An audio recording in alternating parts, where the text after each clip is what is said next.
Hello everyone, मैं दीपक sir DLC education अड्डा से। ये पार्ट 1 का कंटिन्यूएशन है part 2 accounting of share capital. जो लोग पार्ट 1 को अभी तक नहीं देखे हैं वो पहले पार्ट 1 को देख लें, क्योंकि कुछ बेसिक नॉलेज मैंने उसमें दिया है उस वीडियो में, बेसिक इन्फॉर्मेशन कंपनी से रिलेटेड। तो चलिए आज का जो वीडियो है हम लोग स्टार्ट करते हैं।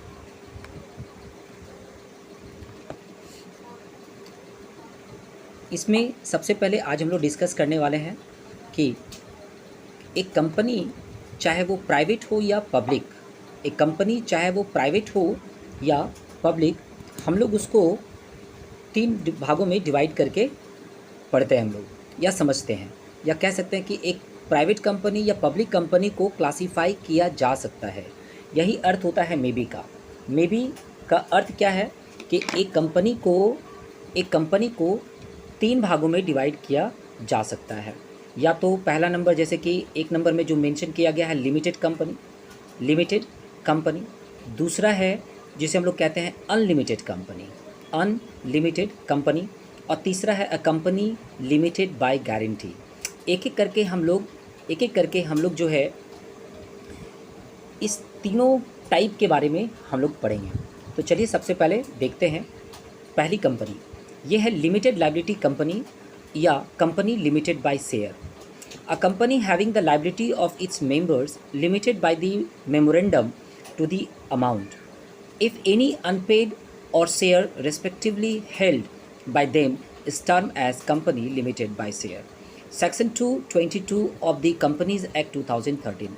यदि हम लोग बात करें लिमिटेड लायबिलिटी कंपनी का, तो सबसे पहला तो चीज़ है कि ये कंपनी लिमिटेड होना चाहिए।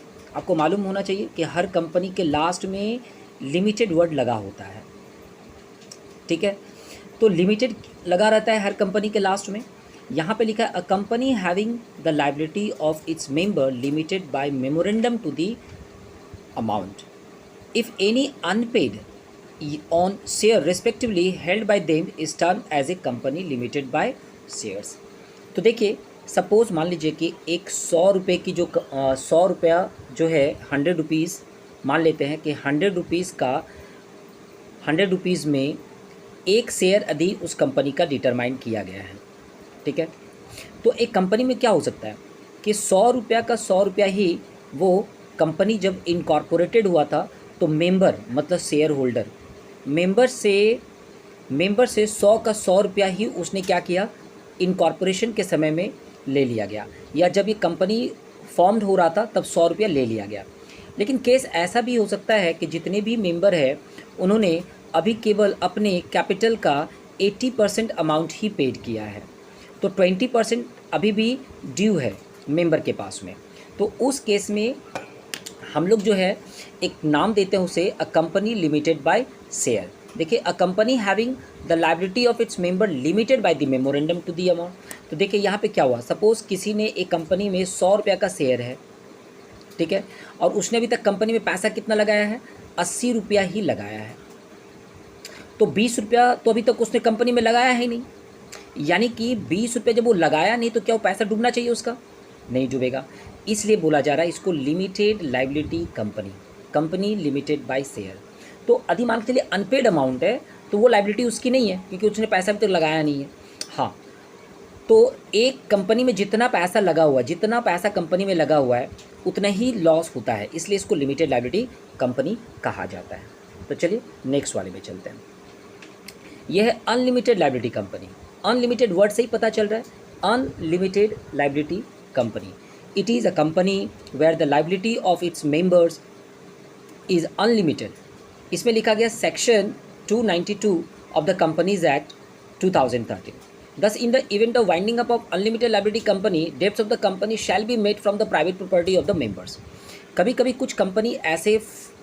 कुछ कंपनी का फॉर्मेशन इस प्रकार से होता है कि उसमें लिखा ही रहता है अनलिमिटेड। देखिए, लिमिटेड नहीं है, यहाँ पे वर्ड क्या लिखा हुआ है, अनलिमिटेड।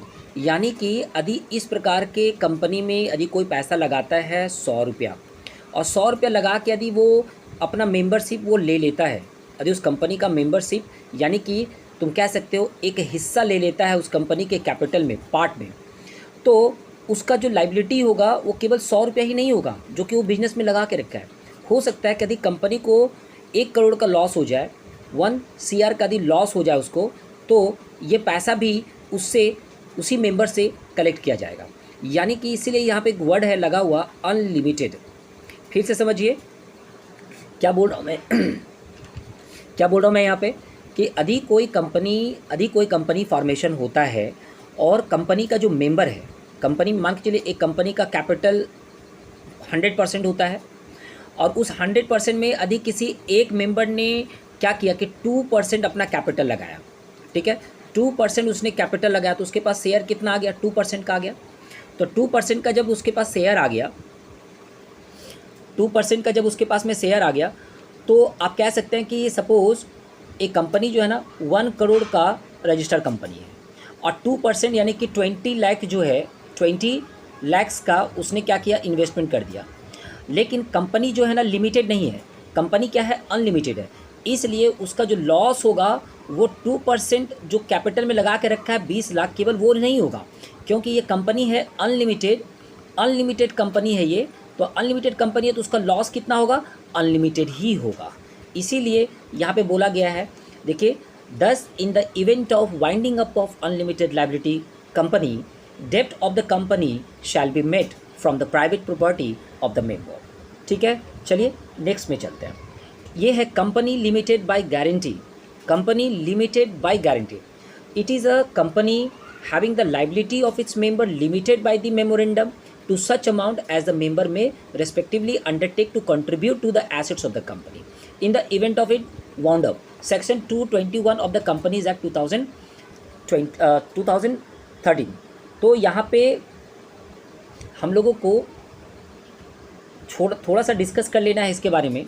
सपोज़ देखिए, जब एक कंपनी का फॉर्मेशन होता है तो कंपनी जब अपना मेमोरेंडम बनाती है, जब कंपनी अपना मेमोरेंडम बनाती है तो उस मेमोरेंडम में यदि कोई एक शेयर सब्सक्राइब करता है, या एक शेयर यदि मैं बोलूँ, या टोटल कैपिटल जो कि 100% होता है टोटल कैपिटल, उसका यदि वो कुछ परसेंटेज से, एग्जांपल में जैसे 2% ही यदि किसी ने सब्सक्राइब करके रखा है, तो ये 2% जो है ये गारंटीड है। किस द्वारा गारंटीड है, तो यहाँ पे एक टर्म यहाँ पे मेंशन किया गया, देख सकते हैं, it is a company having the liability of its members limited by the memorandum to such amount as the member may respectively undertake to contribute the assets of the company in the event of its being bound up. यानी कि 2% तक का ही उसका loss होने वाला है। ठीक है, तो कंपनी लिमिटेड बाय गारंटी ये रहा। चलिए आगे चलते हैं। ये है नेक्स्ट टॉपिक, यदि किसी कंपनी को बनाना हो तो किन किन स्टेप से हम लोगों को गुजरना पड़ता है। यदि कोई कंपनी बनानी हो तो कौन कौन से स्टेप से हमें गुजरना पड़ता है। तो ये सबसे पहला जो स्टेप है हमारा, ये है प्रमोशन। मान के चलो कि आज के डेट में, आज का डेट सपोज 25, सपोज नहीं, आज है ही, तो 25 अप्रैल 2023 को यदि मैं कोई डिसाइड करता हूँ कि मेरे को एक कंपनी बनाना है, तो कंपनी कैसे बनेगा। सपोज़ मेरे कोई कंपनी बनाना है जिसको लिखना है, मेरे को एक्स लिमिटेड कंपनी बनाना है।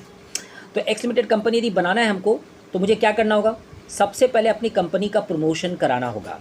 क्यों? क्योंकि कंपनी का यदि मैं प्रमोशन नहीं कराऊंगा तो लोग जानेंगे कैसे कंपनी के बारे में, और कंपनी के बारे में यदि जानेंगे नहीं तो पब्लिक शेयर को सब्सक्राइब कैसे करेगा। तो प्रमोशन कराना ज़रूरी है। इसके बाद मुझे रजिस्ट्रार ऑफिस में जाके उस कंपनी का इनकॉर्पोरेशन कराना होगा। ठीक है, कंपनी का इनकॉर्पोरेशन जब रजिस्ट्रार ऑफिस में जब हो जाएगा, तब हमारा जो कंपनी का कह सकते हैं कि एक रजिस्टर्ड कंपनी हमारा बन गया, तब रजिस्टर्ड कंपनी हमारा बन गया। उसके बाद जब हम रजिस्टर्ड कराएंगे तो कुछ छोटे छोटे पॉइंट्स हैं जो आपको जानना चाहिए। जब कोई कंपनी का रजिस्ट्रेशन होता है या इनकॉर्पोरेशन होता है तो उसमें कई सारे पॉइंट्स होते हैं जो कि मेंशन करना पड़ता है। क्योंकि यहाँ पे एक पॉइंट है कि सपोज आज के डेट में यदि मैंने रजिस्टर करवा लिया एक्स लिमिटेड कंपनी को और मैंने वहाँ पे लिखा 10 करोड़ रुपीज़ से मेरा कंपनी रजिस्टर्ड है, तो 10 करोड़ से ना तो कैपिटल हम डिक्रीज़ कर सकते हैं, ना कैपिटल हम इंक्रीज़ कर सकते हैं विदाउट प्रॉपर परमिशन। बिना परमिशन लिए हुए कंपनी से, कंपनी का जो रेगुलेटर है सेबी, कंपनी का जो रेगुलेटर है सेबी, उस सेबी से बिना परमिशन लिए हुए इस कैपिटल को चेंज नहीं कर सकते। यानी कि रजिस्ट्रार ऑफिस में हमें पहले अपने कैपिटल को ऑथोराइज़ कराना पड़ता है, कैपिटल को ऑथोराइज़ कराना पड़ता है रजिस्ट्रार ऑफिस में जाके। तो रजिस्ट्रार ऑफिस में जाने के बाद जब हम कैपिटल रजिस्टर करा लेते हैं, इसलिए जब हम कैपिटल के बारे में पढ़ेंगे तो पता चलेगा कि registered capital, authorised capital and nominal capital, ये तीनों कैपिटल एक ही चीज़ को बोला जाता है। ठीक है, मैं बता दूं कि जब इनकॉर्पोरेशन हो जाएगा तो इनकॉर्पोरेशन के समय में क्या क्या बनेगा, ऑथोराइज, ये रहा ऑथोराइज्ड कैपिटल। जब रजिस्ट्रार ऑफिस में किसी कंपनी के फॉर्मेशन के समय में ऑथोराइज कराया जाता है तो उसे ऑथोराइज कहते हैं। दूसरा नाम इसी का है रजिस्टर्ड कैपिटल। जब आप अपने कंपनी को रजिस्टर्ड करेंगे तो रजिस्टर्ड कैपिटल के नाम से जाना जाएगा। और तीसरा नाम इसका होता है नॉमिनल कैपिटल। नॉमिनल कैपिटल जिससे बिजनेस अभी रन कर रहा है, नॉमिनल कैपिटल बिजनेस में अभी एट बिजनेस कितना से कैपिटल से रजिस्टर्ड है। तो यहाँ पे तीनों जो है ये शेयर कैपिटल ही कहलाता है, शेयर कैपिटल के अंतर में ही आता है। ठीक है, नेक्स्ट है हमारे पास में, अब नेक्स्ट टॉपिक जो है वो है कि जब हमने रजिस्टर करा लिया तो पब्लिक से हमको पैसा लेना होगा, पब्लिक से ये पैसा हमको उठाना होगा। तो हम कैसे उठाएंगे, या हमको मेंबर चाहिए, रजिस्टर करा लिए तो हमको मेंबर चाहिए। तो मेंबर कौन है, जो शेयर को खरीदेगा वही तो मेंबर बनेगा। यानी कि अब मेरे को शेयर होल्डर चाहिए, शेयर होल्डर जो मेरे कंपनी में शेयर को खरीद के अपनी हिस्सेदारी ले सके। तो सबसे पहले यहाँ पे शेयर को इशू करना पड़ता है, शेयर को इशू करना पड़ता है। जब हम शेयर इशू करेंगे तो पब्लिक क्या करेगा, मेरे शेयर को सब्सक्राइब करेगा थ्रू एप्लीकेशन के थ्रू जो है सब्सक्राइब करेगा। और तब जाके हम डिसाइड करेंगे कि किसको हम शेयर देंगे और किसको नहीं देंगे। तो कैपिटल सब्सक्रिप्शन का मतलब क्या होता है कि जब कोई कंपनी इनकॉर्पोरेट हो जाता है तो मार्केट में वो अपने कंपनी का जो शेयर होता है वो उसको इशू करता है। यदि हम इशू के बारे में बात करें तो एक छोटा सा कॉन्सेप्ट है कि अभी के समय में जो है ना इंटरनेट फैसिलिटी है, सभी के पास में एक मैसेज चला जाता है, थ्रू इंटरनेट इन्फॉर्मेशन आ जाता है, जो सर्च मारेंगे वो आपको मिल जाएगा। फिर भी एक कंपनी के शेयर को इशू करने के लिए एक अंडरराइटर की ज़रूरत पड़ता है। अंडरराइटर एक्चुअली होता क्या है, एक प्रकार का एजेंट होता है जो उस कंपनी के शेयर को पब्लिक तक पहुंचा देता है। ठीक है, तो इसे हम लोग एक एजेंट भी कहते हैं, जो अपना कमीशन रख के क्या करता है, अपना कमीशन रख के वो शेयर को क्या करता है, मार्केट में इशू करवा देता है। तो इस तरह का रोल प्ले करने वाले में सबसे पहले तो बैंकिंग सिस्टम जो है या पोस्टल सिस्टम जो है ये बहुत ज़्यादा रोल प्ले करता था। पहले बैंकिंग और पोस्टल सिस्टम जो है ना पहले बहुत बड़ा रोल प्ले करता था, क्योंकि उस समय ऑफलाइन शेयर को सब्सक्राइब करना पड़ता था। साथ ही साथ वेरियस एजेंट हुआ करते थे जिनका अपना पर्सनल रिलेशन होता था कस्टमर तक, वो उनसे जाके ये शेयर को सब्सक्राइब कराते थे। लेकिन आज वो सिस्टम नहीं है। आज यदि किसी कंपनी को यदि शेयर खरीदना है किसी भी कंपनी का, तो आज के समय में जैसे कि जेरोधा, ठीक है, वैसे कई सारे हैं अप स्टॉक्स, वैसे आपके मान के चलिए कि आपका एंजल ब्रोकिंग, ठीक है, ऐसे कई सारे आजकल ब्रोकर ऑनलाइन हो गए हैं, ऑनलाइन, जिसमें आप ऑनलाइन हो गया है, आप ऑनलाइन से ही आप शेयर को खरीद सकते हैं। तो किसी कंपनी का जो शेयर है वो सब्सक्राइब करने के लिए हमें क्या करना पड़ता है, एक एजेंट ढूंढना पड़ता है, वो एजेंट से ही हम शेयर खरीद सकते हैं। तो पहले ऑफलाइन होता था, अब ऑनलाइन होता है। ऑनलाइन में कई सारे एप्लीकेशन हो गए। यदि आप केवल सर्च मारेंगे गूगल में कि कौन कौन से कंपनी मतलब कौन कौन से ब्रोकर से हम शेयर खरीद सकते हैं। ब्रोकर भी कई टाइप का होता है, कभी वीडियो एक मैं बनाऊंगा जिसमें मैं आपको डिस्कस कर दूंगा। अभी चलिए आगे बढ़ जाते हैं। यहाँ पे है कमेंसमेंट ऑफ बिजनेस। देखिए, जब आप कमेंस कब करेंगे, एक डेट होना चाहिए ना, बिजनेस के कमेंसमेंट का डेट होना चाहिए। तो कमेंसमेंट ऑफ बिजनेस मतलब आप कह सकते हैं कि आपका बिजनेस कब से शुरू होगा, इसका एक प्रॉपर डेट होना चाहिए। तो बिगिन, इसी को कहते हैं कमेंसमेंट ऑफ बिजनेस। और कमेंसमेंट ऑफ बिजनेस, बहुत सारे बिजनेस ऐसे होते हैं जहाँ पे बिजनेस को स्टार्ट करने के लिए पर्टिकुलर एक सर्टिफिकेट लेना पड़ता है। ठीक है, इन कॉर्पोरेशन सर्टिफिकेट में ये मिल जाता है कंपनी के केस में। तो चलिए आगे बढ़ जाते हैं। नेक्स्ट हमारे पास में जो हेड है वो है share capital of a company. यहाँ पे हम लोग डिस्कस करने वाले हैं कैपिटल, कंपनी के कैपिटल के बारे में। तो सबसे पहला चीज़ है share capital of a company refers to the amount invested in the company for it to carry out its operation.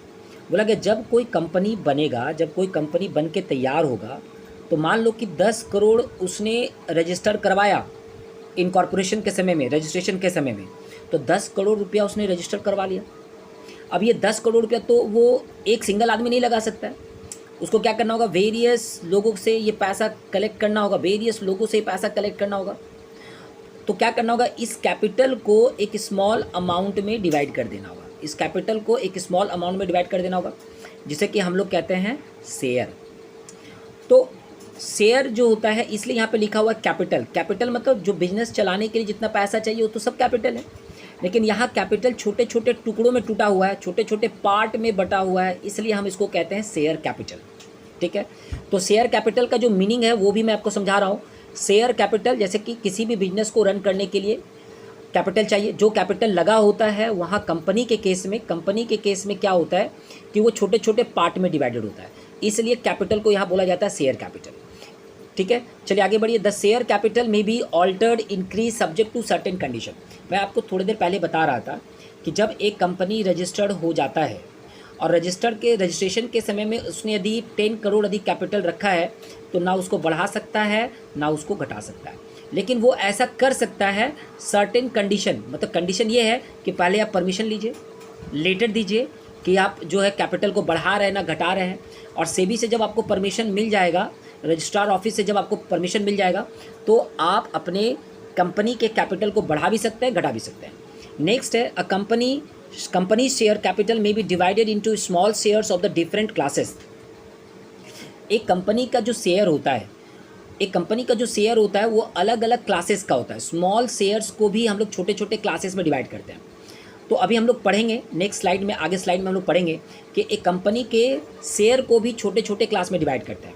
जैसे नाम के तौर पे एक होता है इक्विटी शेयर और एक होता है प्रेफरेंस शेयर। तो इक्विटी शेयर और प्रेफरेंस शेयर में क्या डिफरेंस है वो भी डिस्कस करेंगे नेक्स्ट स्लाइड में। चलिए तो इसको आगे बढ़ाते हैं। नेक्स्ट है हमारा, the term share capital refers to the amount of money the owners of the company have invested in the business as represented by common या तो प्रीफर्ड शेयर। तो देखिए लास्ट लाइन में भी यही बोला जा रहा है कि शेयर कैपिटल जो होता है वो एक्चुअली होता क्या है। शेयर कैपिटल जो है वो इक्विटी शेयर कैपिटल या कॉमन कैपिटल कहते हैं उसको, और दूसरा जो होता है वो होता है प्रीफर्ड शेयर कैपिटल। तो ये दो हो गए। ठीक है, चलिए आगे बढ़ाते हैं। अब हम छोटे छोटे प्रश्न के हिसाब से जो है ना इस वीडियो को समाप्ति की ओर आगे बढ़ेंगे हम लोग फिनिश करने के लिए।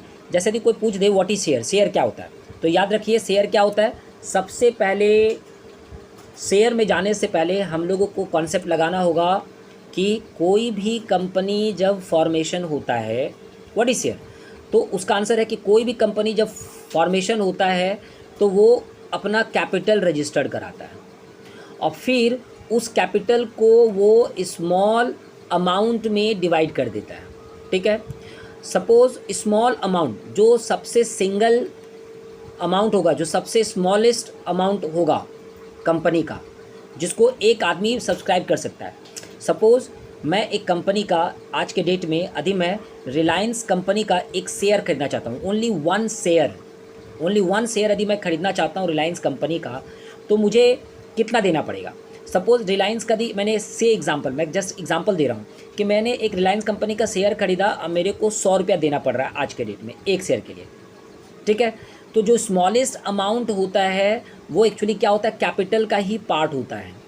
ठीक है, अब जितने शेयर इसमें बने होंगे, सपोज मान लीजिए कि 1 करोड़ जो है वो शेयर बनाया गया, रुपीज़ नहीं है, 1 करोड़ शेयर है, नंबर ऑफ शेयर है ये।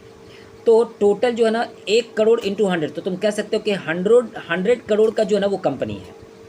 तो शेयर क्या होता है, शेयर जो होता है वो कैपिटल का ही स्मॉलेस्ट पार्ट होता है, एक पार्ट जो कोई भी एक इंडिविजुअल उस कंपनी में एक शेयर खरीद के पैसा इन्वेस्ट कर सकता है। टाइप ऑफ शेयर के बारे में बात करेंगे तो टाइप ऑफ शेयर में यहाँ पे है शेयर्स इन द कंपनी में बी सिमिलर, सभी शेयर सेम होते हैं, but they may be carry the same rights and liability. उसमें राइट भी क्या होता है और लाइबिलिटी भी क्या होता है, सेम होता है। लाइबिलिटी भी सेम होता है, राइट भी सेम होता है, लेकिन जो होल्डर्स होते हैं उसमें same right and liability and duties नहीं होता है। देखो यहाँ पे there are 2 types of shares जो कि इंडियन कंपनी के हिसाब से है। इक्विटी शेयर्स के बारे में बात करें अभी हम लोग, तो 2 चीज़ है। मान के चलो यदि प्रॉफिट का केस है, प्रॉफिट का केस, तो प्रॉफिट के केस में प्रेफरेंस शेयर होल्डर का नाम ही है प्रेफरेंस।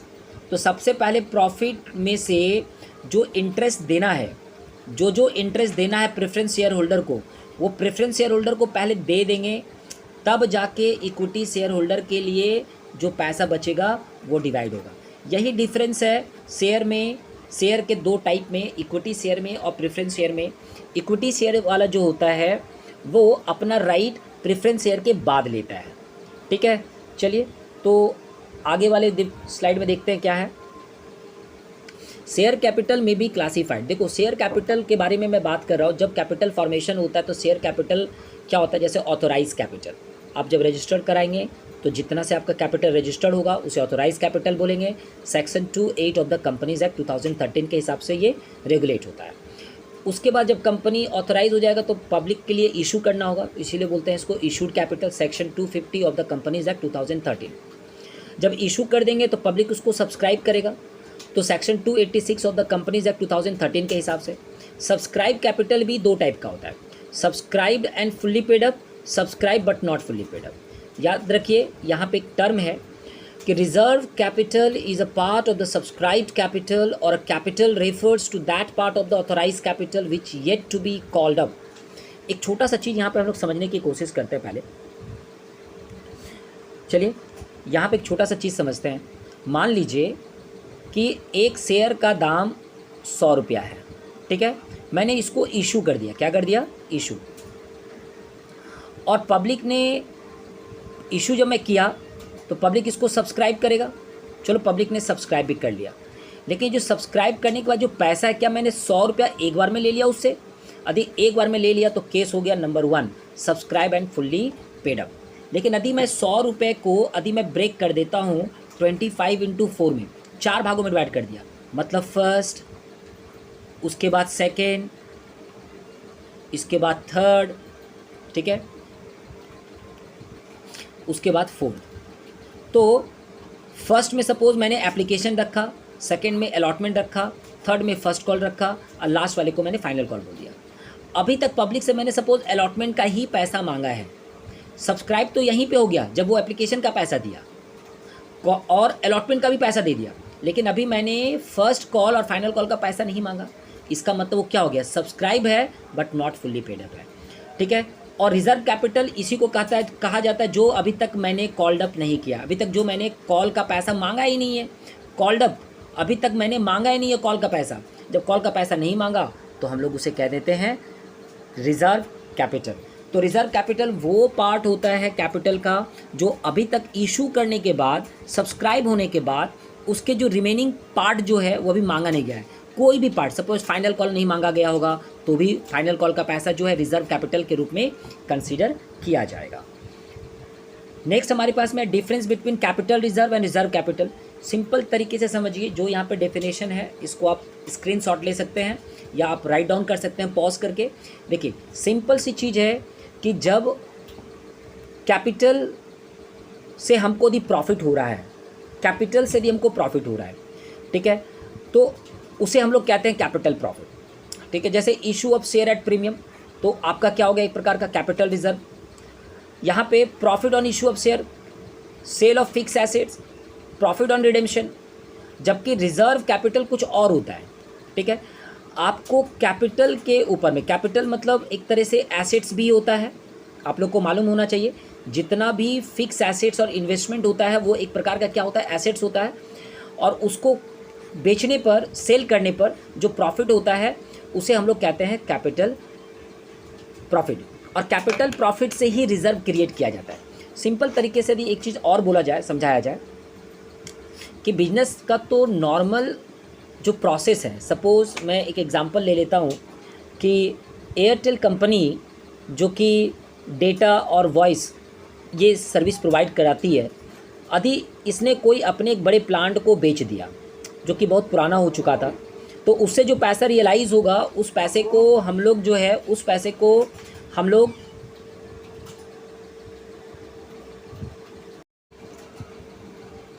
तो मैं आप लोगों को बता रहा था यहाँ पे कि रिज़र्व कैपिटल क्या होता है और कैपिटल रिज़र्व क्या होता है। दो चीज़ समझिए, यदि कोई कंपनी है और उस कंपनी ने अभी तक अपने शेयर का जो कैपिटल वैल्यू वो अभी नहीं मांगा है, सपोज़ अनकॉल्ड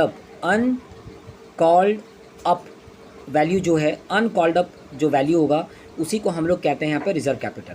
लेकिन कैपिटल रिज़र्व होता है कि जो कैपिटल से जो प्रॉफिट होता है उसे हम लोग कहते हैं capital reserve. Out of capital, capital का मतलब हम लोग यहाँ पे एसेट्स भी समझते हैं, एक छोटा सा एग्जांपल मैं आपको बता दूँ, जैसे कि सपोज़ एक कंपनी है और वो कपड़े का व्यापारी है, क्लोथ मर्चेंट है वो, तो उसका नॉर्मल जो कंपनी है वो कपड़ा बेच के प्रॉफिट अर्न करता है। लेकिन सपोज़ उसके पास में एक पुराना बिल्डिंग था जो कि उसने अपने बिजनेस के नाम से खरीद के रखा था और आज उसको बेच के वो प्रॉफिट अर्न कर रहा है, तो ये तो उसका नॉर्मल प्रॉफिट नहीं है बिजनेस का, ये उसका कैपिटल से प्रॉफिट हो रहा है। मतलब उसने जो बिल्डिंग खरीदा था वो एक एसेट्स है और एसेट्स को बेच के जब उसको प्रॉफिट हो रहा है तो उसको हम लोग कहते हैं कैपिटल प्रॉफिट। तो यहाँ पे इसी चीज़ को समझाने की कोशिश किया गया। कुछ एग्जांपल्स मैंने दे दिया कैपिटल रिजर्व में से।